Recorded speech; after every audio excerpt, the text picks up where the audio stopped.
Winston-Salem, a city built on tobacco, textiles, technology. Its citizens, ingenious, creative, hardworking. A key ingredient in the success of this city was the black population that provided a strong labor force for the factories, mills, and other support services.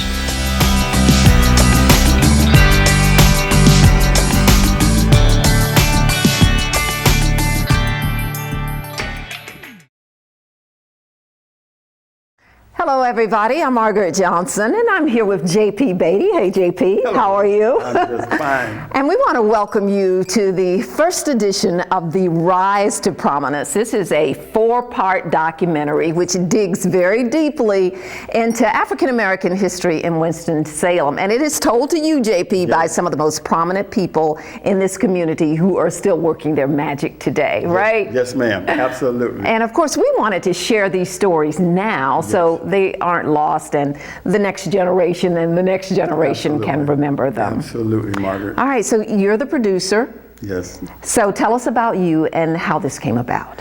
Well, there's not a lot to tell about me, but I would say this. I got my start in video production right here in Winston-Salem. This is my hometown. This is where I grew up. I live in Atlanta now, but I tell everybody Winston-Salem is my home, so don't get it twisted. But I got my start in video production and television right here at Channel 12 WXII years ago. And it was a great place to work. I learned technical stuff, and then I moved into management. And then I resigned to go to grad school in Atlanta. Did that, got back into television production because I missed it. And as I was working in television production, doing all these videos around town and across the country, I would meet people and they would say, well, how did you learn all this video production, all this stuff, man, living in the South? Because you're smart like that. Well, no, I don't know about that part, but I love it. And I would say to them, well, what do you mean by living in the South? What does that have to do with it? Well, you know, segregation. I said, well, okay, where are you from? Oh, I'm from Springfield, and I'm from Philly, and I'm from these places up north. I said, okay, let's not play that game. Segregation was across this country. I said, okay, and it is bad. It was bad. It had its pitfalls, its downfalls. Don't get it twisted. I said, but here's the other thing. It jailed the black communities. At least it did in my hometown. I said, because in my hometown, we had black businesses all over. We had black neighborhoods, not just in one section of town, but all over. And I said, you know, I didn't know what it was like to ride in the back of the bus. I read about it and I heard about it, but I never experienced it because we had our own bus company. I said, we had a black hospital, you know, that was staffed by black doctors and nurses and administrators. And I said, you know, I never had a white doctor touch me until I went into the Navy. So when I would tell them these stories about coming home to the Big Four reunion, the all high school reunion, and they were like, wait a minute, you go home to your high school reunion? I said, yeah, don't you? They said, no. I said, well, wait a minute. You said a few minutes ago, you know, how great your school was, but no, I don't know those people. I said, well, I know everybody that I went to school with from first grade all the way through high school. That's how we gel together as a community here. But you know, Margaret, the more I thought about it, I started saying, you know, I need to tell this story. I need to tell it. So I started making phone calls. I called my buddies, like I said, I called buddies that I've been knowing forever. I called Billy Rich, who worked with me at WXII, we're best of buddies. I called Rudy Anderson, worked with me at WXII, we're best of buddies. I called Miss Cheryl Harry with Tricultural Arts, whose husband is one of my best of buddies, Miles. So we all talked and said, let's do this. He's got a lot of buddies. I've been blessed. But so this is how it all came about. And I just wanted to tell this story. I know other folks have done stories on Winston-Salem's Black History, but this was in my heart. And I just like, okay, I got to get this out and do it. Well, in part one of this documentary series, you speak with some pretty heavy hitters like Linda Dark, who is co-chair of the Winston-Salem Archives. You also speak with Jim Shaw, local businessman and community leader, and Mütter Evans, who at 26 owns her own radio station. I mean, who does that? What do you make of all of this? It is amazing. It's amazing. But you know, a lot of times what I found, Margaret, is that people hear the public side of these folks' lives, their successes. They don't hear about the other struggles to get there.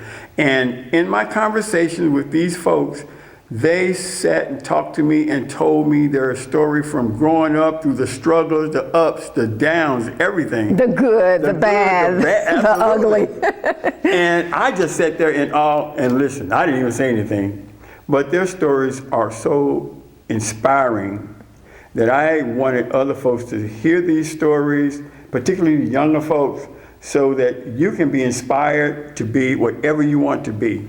So here we are. Yeah, here we are, and we don't want to make you wait. So let's start with Linda Dark. In Winston, the earlier years, even going back to the late 1800s, early 1900s, there was a vibrant African-American community. And everyone knows about, for instance, Simon Green Atkins and Winston-Salem State. I'm not a Winston-Salem State graduate, but I know it was founded in 1892 as the normal school, Slater Normal. And that's ingrained into their students as they come in as freshmen. But there were so many other things in Winston. I like to say we were a community within a community. It was segregated, but we had our own community. Our parents and grandparents protected us. So we felt safe. We felt we had dignity. We did not have to suffer the indignities that they had to go through in a segregated society. So we had doctors, we had lawyers, we had a bus company, we had other transportation entities, we had education, we had businesses. The business spirit, entrepreneurs, was wonderful during that time. We had our own theaters to go to because we were not allowed to go to the white theaters downtown.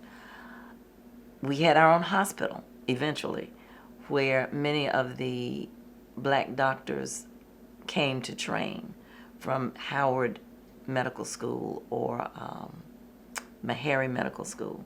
So we had all these things. We were our own community. We were self-sufficient. And there was a lot of celebration in that and a lot of pride. And it was just a wonderful time. Winston-Salem's economic growth was based largely on the tobacco industry. Tobacco factories such as R.J. Reynolds and Winston Leaf were major businesses and employed many of Winston-Salem's black residents. And although it provided a steady income, the working conditions were not ideal. Exposure to tobacco dust for long hours caused health issues for some employees. Yet, if you could get hired, you were considered to be very fortunate. Well, speaking of tobacco, we're all on Tobacco Road, as you know. And I think Winston should have been called Tobacco City. There is a Tobaccoville, but it's not Winston-Salem. And there is a Reynolds town in the area, a neighborhood in the area of Winston-Salem. But of course, everybody knows R.J. Reynolds started his tobacco company here. I think, personally, there were positive results of that as well as negative, because Reynolds Tobacco did not have a union, did not allow a union, did not want a union. We all know in the 30s, 40s, unions were mainly for the protection of their workers. But that did not happen in Winston-Salem. At the same time, some positive things were employees were offered profit sharing, and so that was a good thing. I could not get into Reynolds because at the time, there was no one in my family who worked at Reynolds. You were lucky if you had a relative working at Reynolds, because then you automatically had a job. I wasn't that lucky. But the problem was, because it was such a company town, of course, like any other company town, other things got squashed. Reynolds did a lot for Winston-Salem. Reynolds hired a lot of workers from little towns in Virginia, in South Carolina, so that was a good thing because you had a great job at Reynolds. Of course, there were disadvantages because it was a time of segregation. It was a time of Jim Crow. But the point that I want to make is not everybody worked at Reynolds. A lot of people did, but not everybody was a Reynolds employee, because there were people who worked for Safe Bus Company. There were people who were in professions. There were people who had their own businesses, men and women. We didn't discriminate in the black community. There was LeMay Beauty School. Mrs. Forte was a graduate herself of Madam C.J. Walker School, and she taught others. There was Naomi McLean, and she had her stenographic company. There was the Russell Business School. There were many, many, many entrepreneurs in town. So not everybody worked for Reynolds. A lot of people did, and a lot of people were happy to have those jobs, and it was a very important job to have. But there were many other people as well, and I guess that's one area that I'm a little concerned about, because when some people talk about the African American community in Winston, it's always, well, tell me about Reynolds. But there were other things too. You're watching The Rise to Prominence. We'll continue the conversation with Linda Dark right after the break. We can make that happen, definitely. This looks great. We'll bring it and have Getting through the morning meeting in one piece? Thanks. Feels good. Then realizing it's payday. That definitely feels good. All while keeping the kids busy and the clients happy? You're unstoppable. With a Wells Fargo checking account, you can bank without missing a beat. Looking for that special outfit for a special occasion or everyday wear? Then step into Kiona's boutique and hat shop and step out in couture suits, dresses, designer hats, and accessories that accentuate how special you are. You see, at Kiona's boutique and hat shop, we specialize in women's fashions that are legendary. So remember, for that special occasion or a classy look anytime, you can find the style that is just right for you. Kiona's boutique and hat shop, 235 West 5th Street, Winston-Salem. It has been said that one's history is the pathway to one's future. Winston-Salem has a rich history of accomplishments made by its black citizens in business, medicine, education, politics, government, and much more, and must not be overlooked or forgotten. The reason that we need to preserve our history, that any group needs to preserve its history, is so that young people, generations that come after certain events, know about what happened. We have young people in the city now, born after Dr. Martin Luther King, born just recently, and they may not know all of the accomplishments of the African American community here. So we need to preserve that information. A lot of the businesses, a lot of the buildings, a lot of the structure of the city is gone due to redevelopment, various other reasons. So the only way that we can know about this and tell future generations is by historic preservation. I had a situation happen long after it occurred, but I have a nephew who was in high school at the time. Now, I didn't find this out until I was an adult and he was an adult. But he went to an integrated high school. I went to a segregated high school, but by the time he came along, the schools were integrated. And the kids got the usual homework assignment, write a story about an interesting person. Well, he wrote a story about his grandfather. I'm sorry, his great-grandfather, William Scales. And at the time that he wrote the story, he was aware through personal experience of his great-grandfather having a bonding business, Scales Bonding, a theater, at one time there were two, and various other businesses. The story goes, my grandfather, his great-grandfather, used to sell toilets on the front lawn, which sold, but my grandmother didn't like it, but it worked. So he wrote a story about this, and he turned that into his teacher. And the response he got was, this is not true. No man in Winston-Salem could have owned this much property, could have had a bonding business. That just didn't happen in that day and time, because we were talking from the 1920s to around the 1940s. Well, of course, he was crushed, but he did not tell anybody in the family that this happened. So when I found out about it in later life and after I became a family historian, I was really upset, because I told me, if you had just told me, if you had just called me, I have the documents to prove it. I have the artifacts from Scales Bonding Company. I would have walked into that school, talked to the principal, talked to that teacher, and said, here it is. This is true. The staff and members of the Winston-Salem African-American Archives worked tirelessly to collect artifacts, pictures, stories, and more to help preserve Winston-Salem's Black history. And this is how it all started.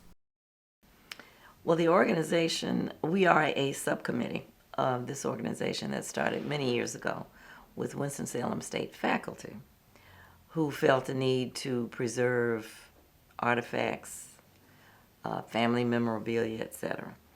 And we have been working for the last 5 years to continue this. We have increased our membership. It's a small group still, but we have increased our membership. And we try to put on exhibits, make presentations, particularly for the community, for young people in the community, because many of them do not know their history of Winston-Salem. And Winston-Salem has a very vibrant history, going all the way back to the early 1800s and before. But many people don't remember that, don't know about it. One of the very, very important things about preserving our history is the fact that it can get lost so easily. And we experienced this. As I said, our collection was started in the 1980s.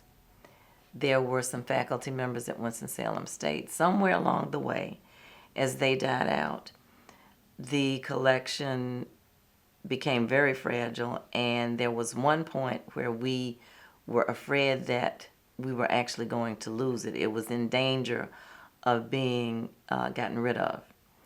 Two of our members, Billy Rich and Lester Davis, found out about this, thank goodness.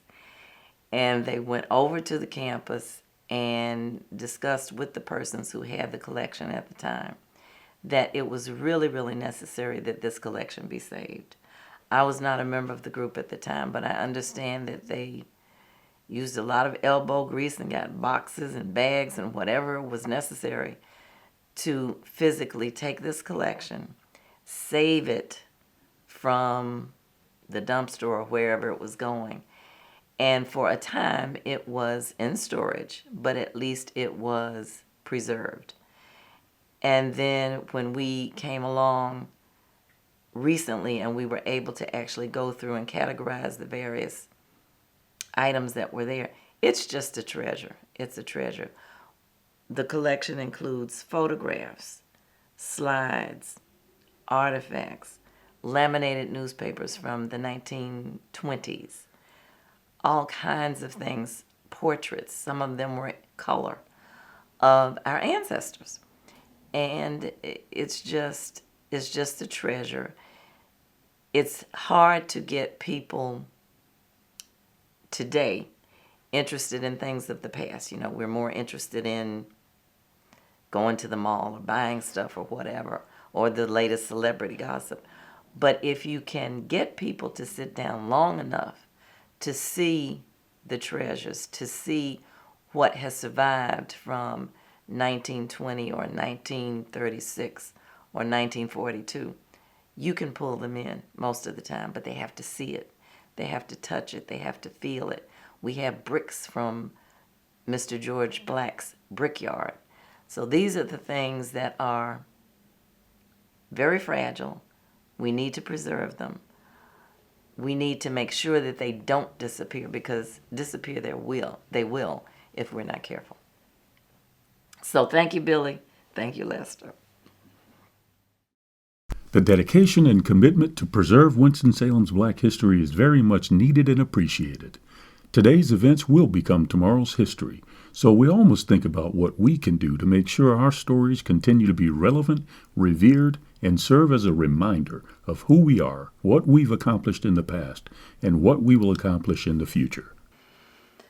What do we have to do to make this work? And that is very difficult. It's very much a challenge. There's an economic challenge. There's a social challenge.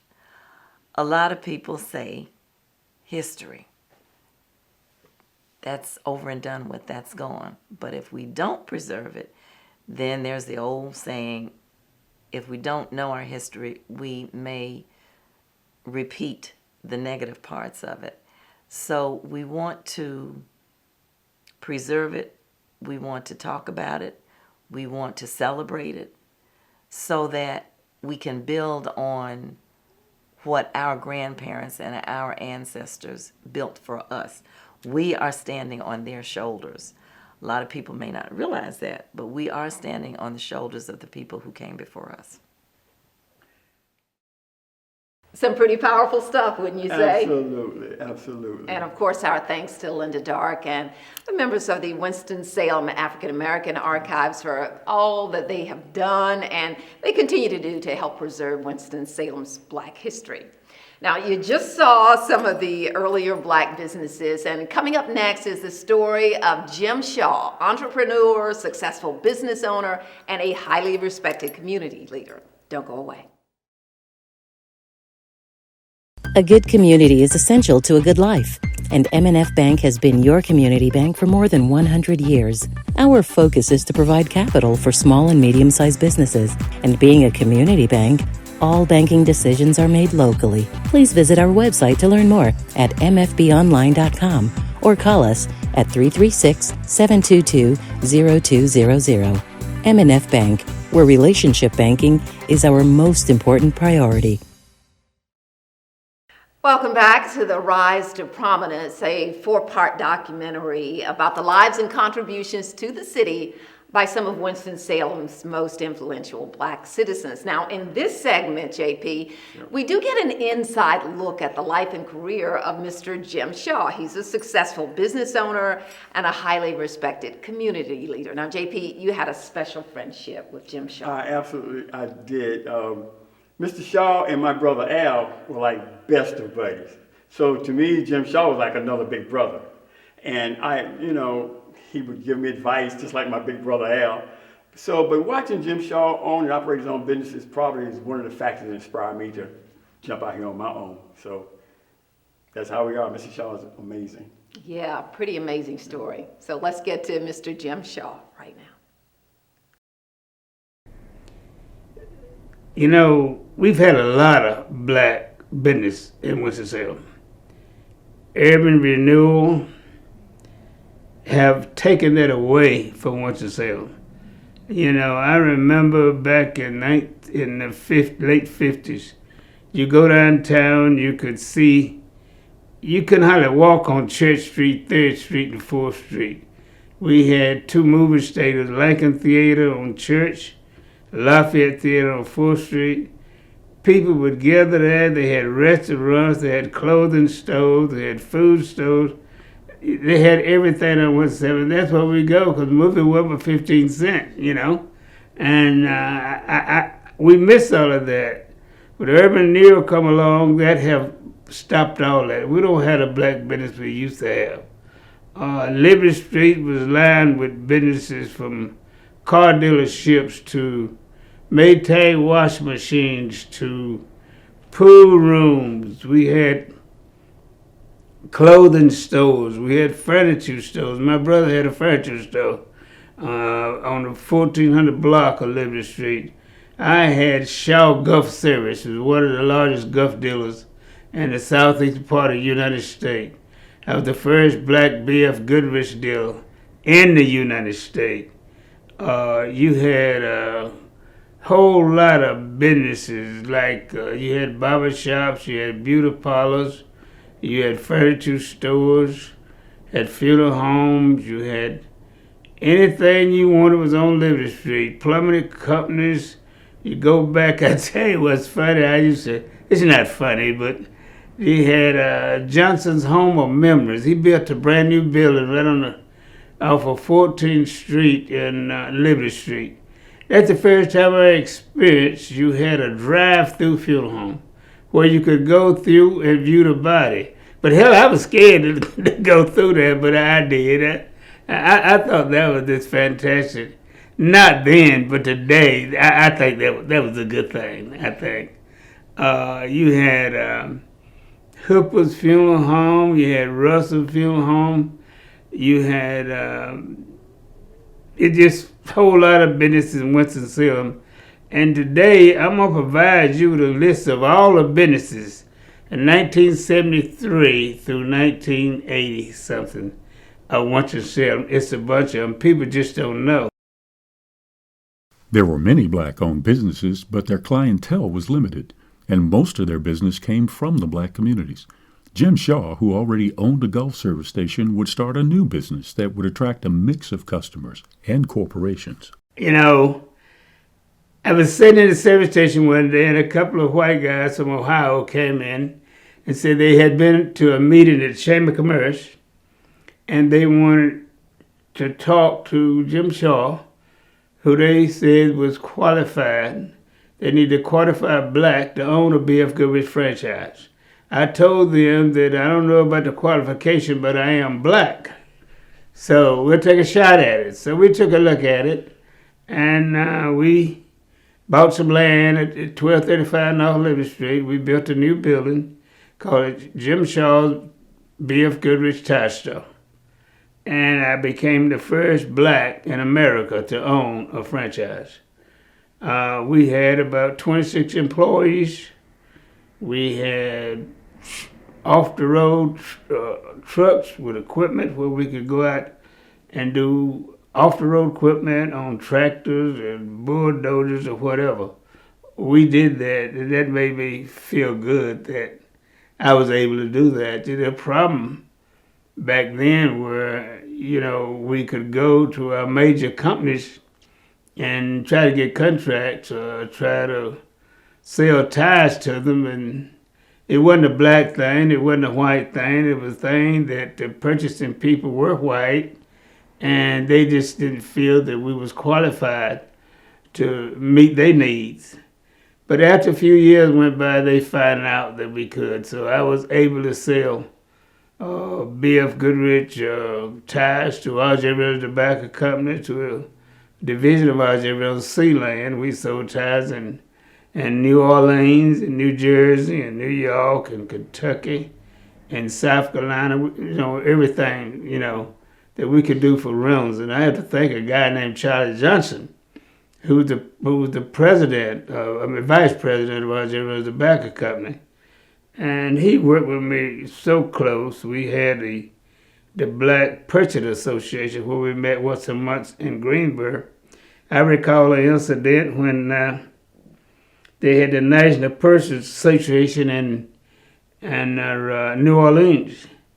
And he wanted me to come down there and talk to her. Well, I had never been a speaker, never claimed to be, but I went down there and I had to stay at the hotel there in New Orleans, and they put me in a little bitty room about 4 feet wide and 4 feet long, and I'd never been a complainer. So I put the bellboy put my luggage in that room, and I set my luggage on the bed, and I went back down to the lobby. There wasn't no blacks. I didn't see no blacks, so I just sit down and waited. And finally, Mr. Johnson's wife came down and looked at me and said, "Shaw, what's wrong with you?" And I said, "Nothing, Mrs. Johnson." She said, "Come here." So I walked over to her, and she said, "Something ain't right with you. I know you. What's wrong? How's your room?" I said, "It's a room. I can sleep there." She said, "Let's go up to the room and look at it." Well, I was kind of scared to go up to the room with a white woman, you know. So I went up to the room, and the room was so small, and it was made where the ceiling was kind of slanted, you know. So I had to bow down to get to my bed. So she went down. She said, "Come on." She went downstairs. She said, "Sit down until I get back." She went and got her husband, Mr. Charlie Johnson. And Mr. Charlie was a man that, you know, with many, many words, you know. He could say things that I never heard before. He walked up to the desk and he said, "Why y'all have Mr. Shaw in this room?" I invited him down. He said, that's the only room we got. And he told him, if you don't find him a better room, I'm going to pull all the national purchasing people out of your hotel in 15 minutes. In about 30 minutes, they called me to the desk. I went upstairs. I had a room about 20 by 20. I had roses. I had wine. I had everything. And I was just laughing. I laugh about that today with my kids and grandkids. But, you know, I went through a lot of things. But, hey, I mean, that was great. You know, being able to own a franchise and own a Gulf station and own a convenience store and to own, able me to buy property, houses, that was a good thing. Not that I'm lucky, I had to work hard. I had to work hard to accomplish the things that I felt that my family deserved. I'm a happy man today. I have been happy. I'm going to always be happy. If I have to eat on the ground, I'm going to be happy, because if I eat on the ground pretty soon, I'm on part of it.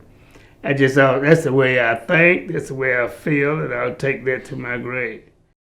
Through hard work and determination, Jim Shaw was able to build and sustain his business for many years. But in today's society, businesses are no longer limited to serve a certain market. So one would have to ask, are there still opportunities for African Americans to start and operate successful businesses? I look at my own business. You know, my kids wanted to move away. They didn't want to do what I was doing, I don't reckon. But they didn't. They want to do their own thing. But the opportunity in Winston-Salem has been in business, it was here. And it's still here.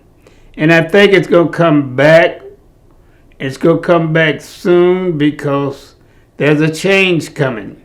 And sometimes people don't like change. I know I don't like change that much. I can go home right now and my wife done moved a chair that I sit in. My question is why? You know, and she don't say nothing, but 2 months from now, she'll move that same chair back. My thing is, why you move it back? That's a change, but we got to get used to change if we want to make progress. Winston-Salem is a city like the area I live in, the water I live in. There haven't been no businesses built in Winston-Salem in 40-some years. When I became president of Liberty CDC, we built 5 or 6 new businesses on Liberty Street. And that's about it, but it's still there. So we need to change in order to make that happen, to bring in more businesses. I just feel that with the mayor we have and the work that he has put in it, in terms of corporations in this city, our local businesses, we have fought so hard for diversity in our companies. And we want to keep that going. We've been trying to work out for the homeless, do things for the homeless people, get them off the streets and stuff, and give them houses. That's very important. We just gonna have to continue to grow. But what we must understand that we gonna have to keep our young people involved. We don't want to keep our young people involved. We don't want to train our young people. We probably want to, but we don't. It's something like church. You know, you go to church and sit in somebody's seat and they come up and say, you need to move. My grandmother sat here 50 years ago, 100 years ago. We got to get away from that. It's the same thing. And if you don't do it like my mother and father did it, you know, that's wrong. But young people are not going to do it that way. They want to do it their way in the best interest of the city of Winston-Salem and the community. I just see that a whole lot of changes are coming for the good. East Winston, we could do better in East Winston if we put a head to it and start thinking about other people and take self out of it. You know, I was the largest Gulf dealer in the southeast part of the United States, but that's not important. What's important is making other people do better than I did. I used to tell my kids, I want you to own more than I own. I want you to have more than I had. I want you to do things. I want you to hire people. I want you to work with people, love and care for people, help feed the hungry, help clothe the naked. This is what's important. This is what God wants. And that's just how I feel. That's just the way it is. Thank you. I appreciate it. Anything I can do for the city of Winston-Salem, my city, my county, my state, my country, I would do it in the best interests of all people. You're watching The Rise to Prominence, a conversation with Jim Shaw. We can make that happen, definitely. This looks great. We'll bring it and have Getting through the morning meeting in one piece Thanks. feels good. Then realizing it's payday. That definitely feels good. All while keeping the kids busy and the clients happy. You're unstoppable. With a Wells Fargo checking account, you can bank without missing a beat. With a love for community and a vision for the future, in 2010, Jim Shaw launched a program to expose and inspire teens to seek careers they may have never considered or thought possible. I'm just so lucky, not lucky, I'm so fortunate to be able to meet and talk to people. I've had 2 or 3 appointments from the governor of the state of North Carolina. I've had appointments from the mayors of the city of Winston-Salem, and I'm as fortunate to be able to communicate with people, to show people I love them, and show people how I feel. And this is why I have the Jim Shaw Ace Academy, where I can bring kids together and let kids know, not black kids, not white kids, I bring all kids together and let them see that they can make a living other than playing football and sports. There's a living in aviation. And this is what we're going to do, and this is something I'm proud of. I'm proud of my family. I have a good wife. I have 4 kids. I have 7 grandkids and 3 great-grandkids. So I'm happy. I really am happy. I'm a happy man. If I leave here tomorrow, I can leave thanking God. You know, my wife used to kid me about, I used to say that, I hope Lord let me live till my kids get out of college. She did that. And then she said, now you want to live till your grandkids get out of college. They out of college. Now you saying you want to live till your grandkids. God gonna get tired of you. Thank you. I appreciate it, JP. Thank you. Jim Shaw's list of accomplishments are extensive and admirable. They include largest Gulf oil dealer by volume in the southeastern United States, first black B.F. Goodrich franchise dealer in the United States, named Man of the Year by Parkway Plaza Shopping Center, named Father and Son of the Year by the YMCA, named Man of the Year by the Winston-Salem Chronicle newspaper, first black person to serve on the board of the Winston-Salem Sports Commission, first black chairman of the Winston-Salem Better Business Bureau, president of the Liberty Street Community Development Corporation, Vice Chairman of the Airport Commission of Forsyth County, President and founder of the Jim Shaw Ace Academy, and a member of numerous boards.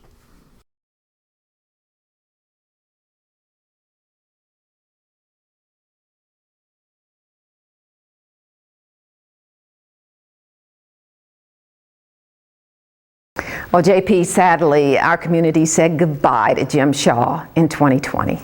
Yeah, Margaret, he passed November 2020, and of course he's missed by his family and many, many friends.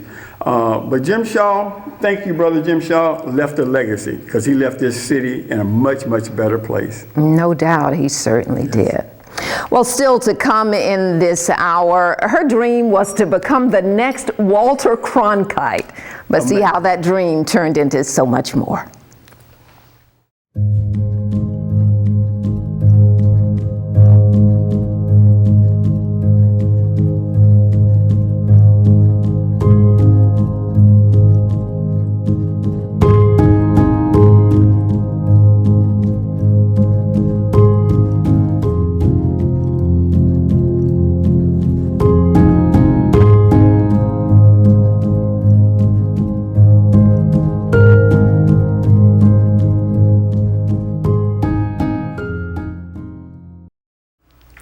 Welcome back, and thanks for staying with us. You're absolutely going to love this next story. It's about a woman who, at the tender age of 26, bought her own radio station and became the youngest person to own a radio station. Pretty remarkable stuff. Yes, Margaret. And you know, she was also the second black woman to own a radio station. And she was the youngest and the second black woman to own a radio station. But let me tell you a quick story. Growing up, when I grew up listening to a WAA radio station, that was part of your regular daily life. You know what I'm talking about. We listened to Bobcat in the mornings. We were getting dressed to go to school. And then we would listen to Daddy on the patio on the weekend and during the weekend. It was amazing. You're showing your age, buddy. That's all right. I'm glad to be here. So, but it was amazing. And so her story is a phenomenal story. And I love the part about her saying that her initial dream was to become the next Walter Cronkite. But as you'll see, she is so much more than her dream. Yes. Here's Mütter Evans. Actually, my original goal, JP, was to become the female Walter Cronkite. That was my original goal. There were no HBCUs in the state that even offered a major in communications at that time. The only two in the country were Howard and Hampton Institute, which is what it still was at the time. I was accepted into Hampton, but I chose not to go there because of what it would have cost with additional expenses with being an out-of-state student. So I was always practical in my pursuit, and I could have gone to any HBCU in the state on a full ride, but none of them offered what I wanted to do.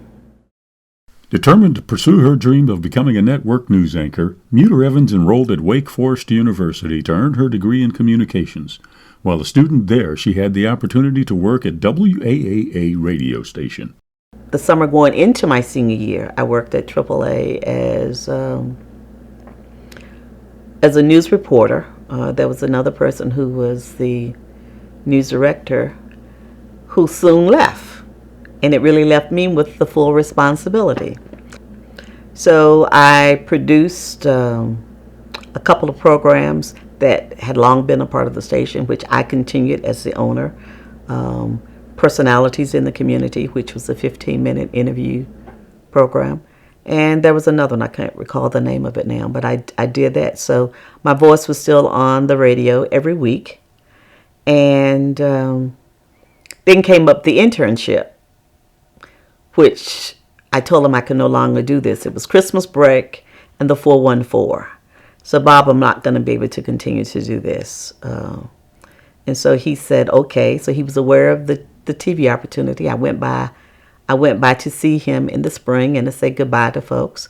And when he found out that I wasn't going to do the TV job, he said, so what you going to do? I said, I don't know. I haven't figured it out yet. And he gave me the opportunity to return after I graduated. And I took 2 weeks to be able to get out of the dorm, take stuff home, come back and get settled. And I started working at AAA Radio full-time January 1 of 75 and as the news director. Then came the opportunity to become general manager and executive vice president. So I continued to work. We did fine. The station grew. The popularity of that there was a black general manager. There was a mixed staff. When I took over, some of the more seasoned people stayed on board with me for a while before they went elsewhere. I recruited other people in, and so my staff included lots of folks who were my age, some older, but we worked hard together and we had fun together. You're watching The Rise to Prominence, conversations with some of the icons of Winston-Salem's African-American history. A good community is essential to a good life, and M&F Bank has been your community bank for more than 100 years. Our focus is to provide capital for small and medium-sized businesses, and being a community bank, all banking decisions are made locally. Please visit our website to learn more at mfbonline.com or call us at 336-722-0200. M&F Bank, where relationship banking is our most important priority. So after I accepted the promotion to general manager and executive vice president, I can't remember exactly how long it was before Bob approached me and told me he was thinking about selling the station. And being true to his word, he was letting me know first to see if I was interested. My reaction to him was, I said, oh, no, you can't do that. And he says, why? Why can't I? I said, because I'm not ready. And you'd have to know him to see the laugh that goes on. And he then said, as he rubbed the back of his head, he said, Mütter, opportunity doesn't always knock when you're ready. You have to seize them because sometimes they don't come back around. Well, that made sense.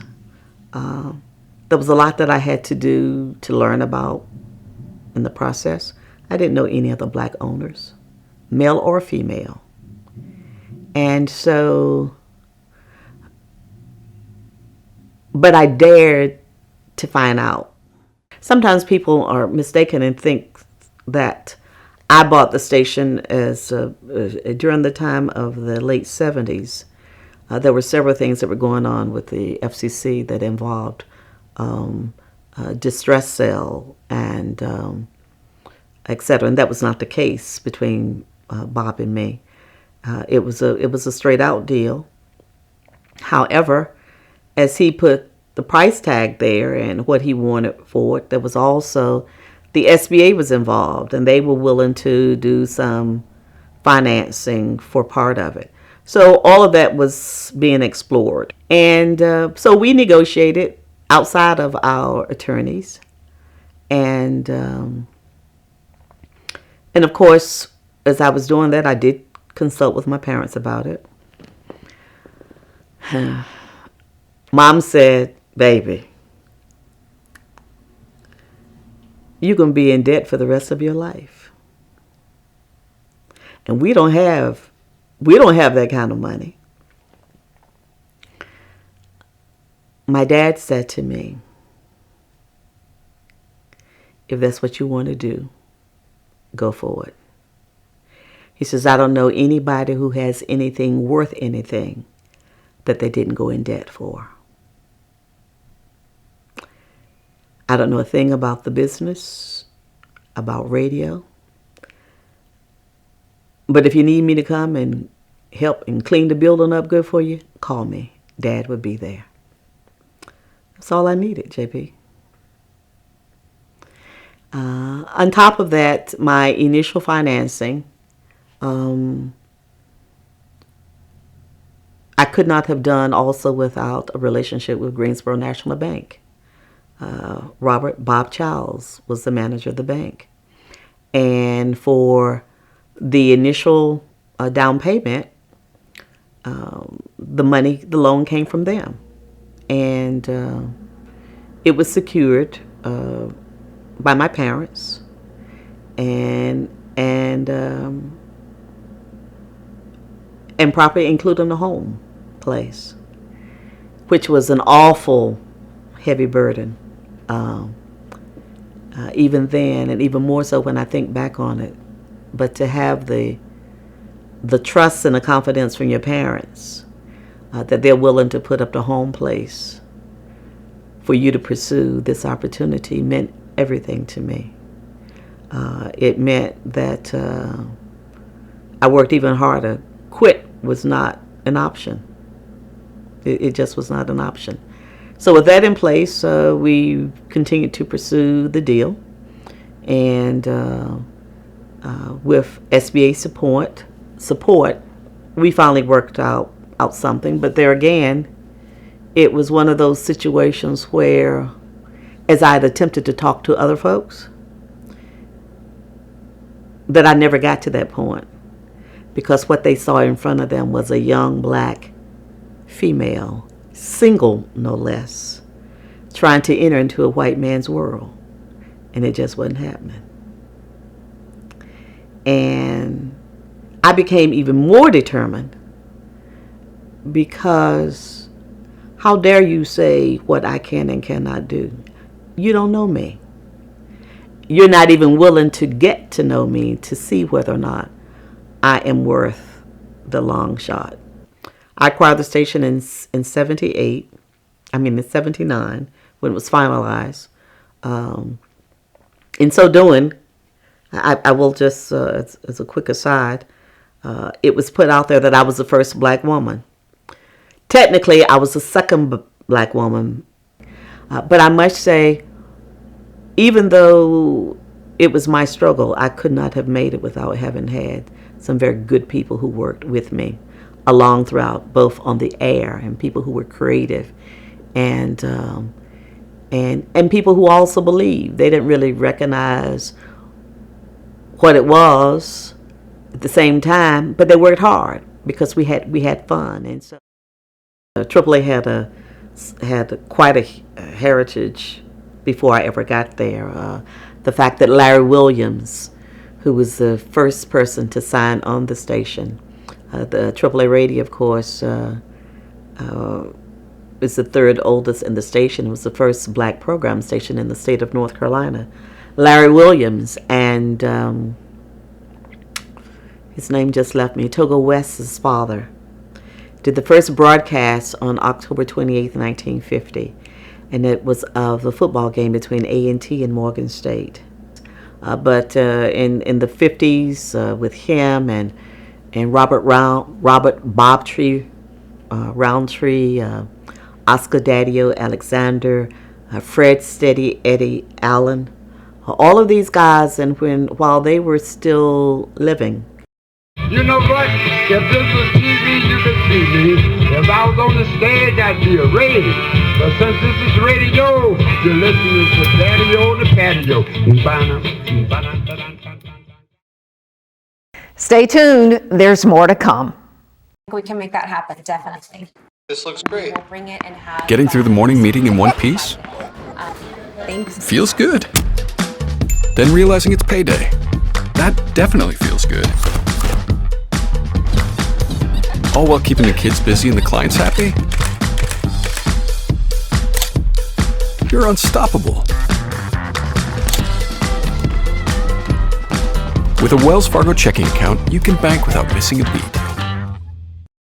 After 27 years of owning and operating the station, FCC rules were changing, allowing large corporations to acquire and franchise radio stations across the country, which caused problems for owners of smaller stations. Rules and regulations continued to change in the FCC. When I purchased the station, no person could own more than 3 AMs and 3 FMs. And they were, and that was be only 2 in the marketplace. By the time I was out the business, that was no longer the case. It had gone up to like 10, and then 20, 25, and then it was 40. And now, of course, you've got a handful of companies that own every station pretty much in the country. So you no longer have the diversity of programming. And what the FCC attempted to create in the 30s has gone like the baby down the river with the water, the rich get richer, and those who are without no longer have, and the voices are not there. So today, Mütter Evans continues to be an active leader in the community, mentoring teens and young adults, doing volunteer work with community organizations, and hosting the annual MLK Noon Hour celebration. January 15th, 1981, the MLK Noon Hour commemoration was born. We had it downtown, what was then known as NCMB Plaza, with Ike's suggestion with that, because I wanted to have it in a place because of short notice where people who were working could have access, could get to it. Did it at 12 noon because, as I said, it wasn't a holiday anywhere. So sacrifice your lunch, grab a hot dog on the way, eat a nab, drink a bottle of water, go back to work. But at the same time, we have acknowledged this man and the contributions that he made. So in 1986, when the rest of the community, when some others in the community decided to acknowledge his birthday, that we'd already done 5 programs. And so it's kind of come full circle that I've been working with some young folks, and though it's challenging as it is in the time in which we live, the more things change, the more they remain the same. People still need someone to listen to them, to believe in them, to encourage them, and to motivate them, and to not be afraid to tell them the truth, not what they want to hear. I'm not trying to be your buddy. And with young folks, hey, I'm old enough to be your grandmama. And for some of you who had real young mamas, I may be old enough to be your great grandmama. But definitely your grandmama, your mama, your auntie, whatever. And I try and help them to see the possibilities. So it's been a labor of love, no matter what I've done in radio, outside of radio, with MLK, other projects and things that I'm involved in continuously. It really all kind of goes back to striving to make a difference. Several years ago, I created the award for the noon hour program, and it's called MLK Dare to Make a Difference Award. And we probably have recognized some 100 people who have made a difference in the area of human and civil rights for the body of work, not for any isolated thing, not for something that they're being paid to do, but also out of a conviction and a dedication to serve. And that's our way of doing that in the spirit of Dr. King, and at the same time trying to make people understand there was only one of him. But that does not mean that you can't do what you do to make a difference in the lives of your family, of your community, of this state and of this nation. And so we'll still just trotting along. Well, JP, all I can say about Mütter is you rock. Oh, she's a tough lady, absolutely tough lady. All righty, this is just a taste of what we're going to be showing you over the next couple of weeks, because when you join us next Saturday, you'll hear from more remarkable people, more remarkable stories, and these topics will involve Winston-Salem schools and some of the top educators and supporters. Well, that's going to do it for us today. I'm Margaret Johnson with JP Beatty, and we thank you for watching part 1 of the 4-part series, The Rise to Prominence. We'll see you then.